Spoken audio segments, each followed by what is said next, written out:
Me ordën e Donald Trumpit pushtet, po flitet që domethënë do të kemi edhe lirimin e ish-presidentit Hashim Thaçi. Por kjo është një paradoks në vete për arsye se ishte Trumpi në pushtet kur Hashim Thaçi u arrestua nga gjykata e Hagës.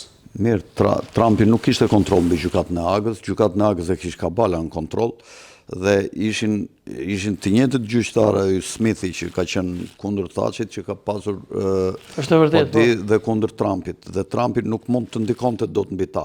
Madje mund të them që Thaçi është dënuar pse pranovi të shkonte në shtator të 2019-s, pse pranoi dhe Kabala i ka thënë që ai nuk duhet shkojë që të jap Trumpit akses dhe një rritje të fuqisë në qoftë se ai do realizonte këtë marrëveshje paqe që ishte një pikë nxehtë e globit para opinionit publik 3 muaj para zgjedhjeve. Do ishte një kartë forte e Trumpit që do ta përdorte. Mirë, po këta jo më kot, atë ditë që ai u nis, i shpallën atë urdhrin e kërkimit nga ajo Haga në Vjenë në mos gaboj, dhe në bisedime iku vetëm Abdullah Oti, kundër të cilit s'ka pasur ndonjë gjë dhe s'ka pasur ndonjë mjet si ta kërcënonin, sepse ata nuk kanë dashur që askush nga Kosova të shkonte në bisedime.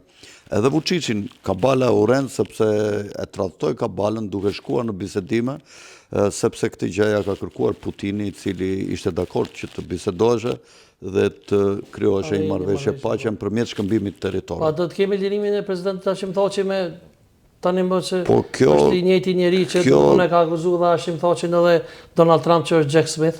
Kjo do të varet nga kontrolli mbi gjykatën ndërkombëtare të Hagës. Nëse Trumpi do të krijojë një shumicë atje me njerëzit e vet, do të arrijë të krijojë një shumicë, atëherë sigurisht që ai do kërkojë për është në nderin e tij që të kërkojë lirimin e financimit, nëse s'gabojmë duket ja kanë dalë gjykatës Hagës, apo nuk e kanë nënshkruar ende urdhrin. Po kanë presione të ndryshme që i bëjnë njëra tjetrës për ta kontrolluar gjykatën e Hagës, dhe janë në bisedime, negociata, nuk dihet se si do të shkojë fati i gjykatës së Hagës. Po çka do të ndodhë me politikën në Shqipëri dhe në Kosovë, sa ka? Do të kemi domethënë krijimin e qeverisë Kurti 3 me ordën e Trumpit përshtet, duke ditë që raportet Kurti Trump, konkretisht Kurti Grenell janë raportet. Shiko, unë mendoj që Trump e duar troket një lloj rebelimit Kurtit ndaj Kabalës.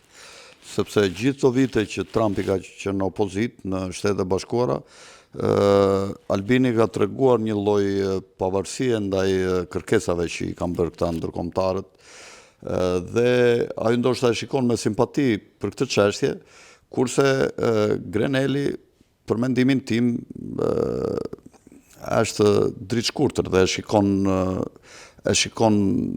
më thjesht situatën, kurse Trumpi e shikon më të...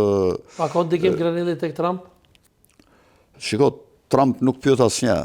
Trump gjatë bisedave me këshilltarët i aprovon për çdo gjë që i thon ata, dhe në fund kur ata i japin një zgjidhje, ai thotë jam shumë dakord dhe vetëm të nesër shikojnë që ai jep një zgjidhje tjetër të kundërt nga ajo që kërkonin ata.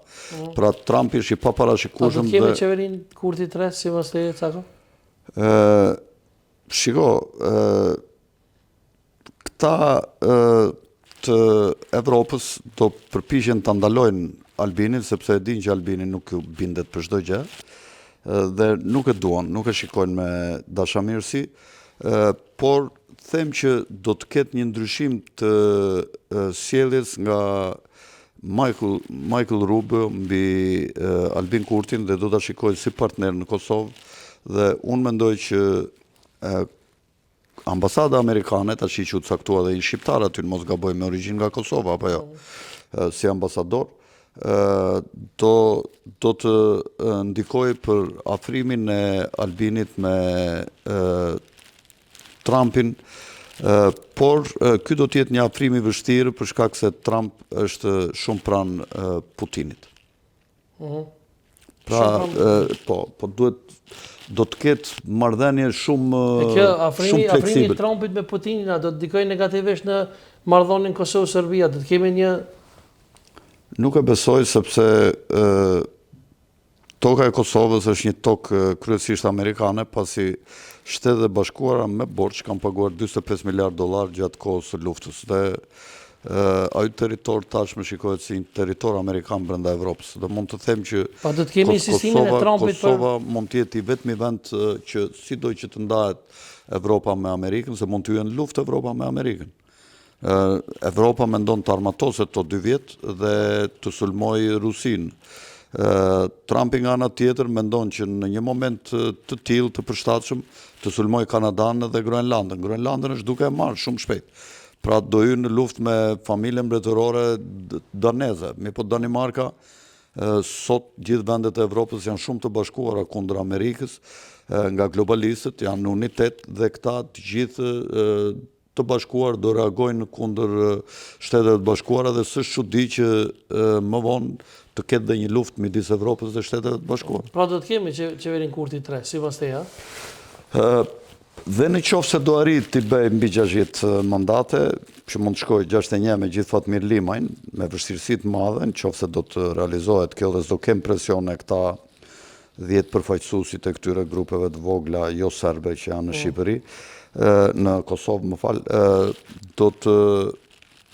në qoftë se do të bëhet qeveria, do të jetë një qeveri shumë e brisht, sepse secili do të ketë tekat e veta dhe duke ditur që largimi i njerit mjafton të prishte qeverinë, atëherë këta do ta shfrytëzonin për përfitime personale maksimaliste, sepse raste të tilla të jepen rrallë në jetë dhe Albini për të mbajtur pushtetin do detyrohet të bëjë shumë lëshime në një rast të tillë hipotetik, çka do ta dobësoj shumë si kryeministër dhe do të arrihet asociacioni i komunave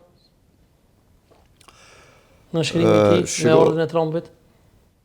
Trumpi kërkovi dhe në bisedimet e para që bëri mes Abdullah Otit dhe Vučićit që të ketë shkëmbime territoriale me qëllim që Serbia dhe Rusia të pranojnë vetëvendosjen e shqiptarëve, por kjo do bëhet me shkëmbim territorësh, domethënë sa do marrin aq do japin.